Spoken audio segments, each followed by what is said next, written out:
I mean, Israel is just basically waiting and preparing. The Israeli Prime Minister says that Israel's ready for any scenario. The Israeli spokesman for the army gave a televised national address last night saying, we are very prepared for any scenario.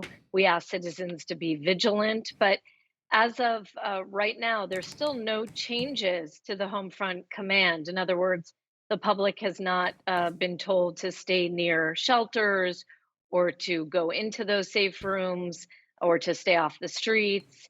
But I can tell you can feel the tension, even here in Jerusalem, which is not even expected to be a direct target. But as we saw back in April, when Iran launched over 300 ballistic and cruise missiles and drones towards Israel, some of those were shot down over Jerusalem, and certainly we heard those huge blasts and sirens went off here.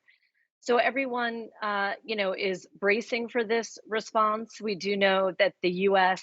has increased their naval presence here in the region, and that Netanyahu, the prime minister, spoke last night with the American president, who again reaffirmed America's commitment to Israel's security. And it's clear that the U.S.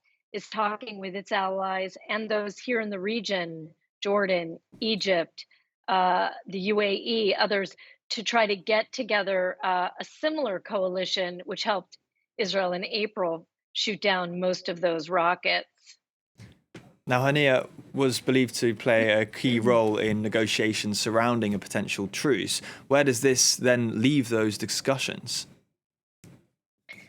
Well, it's clear that the ceasefire negotiations are now on hold, and it's unclear when they'll be picked up again.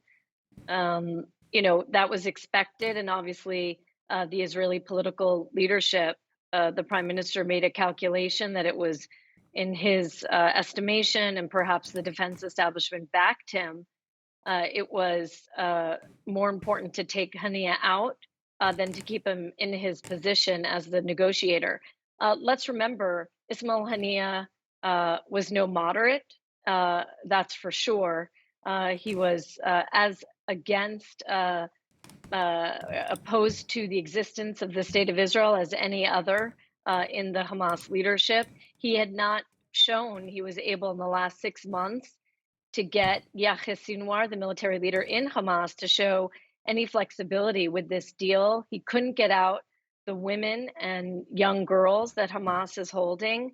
And it appears that the Israeli government didn't see his role in the ceasefire talks as that effective or important after 6 months.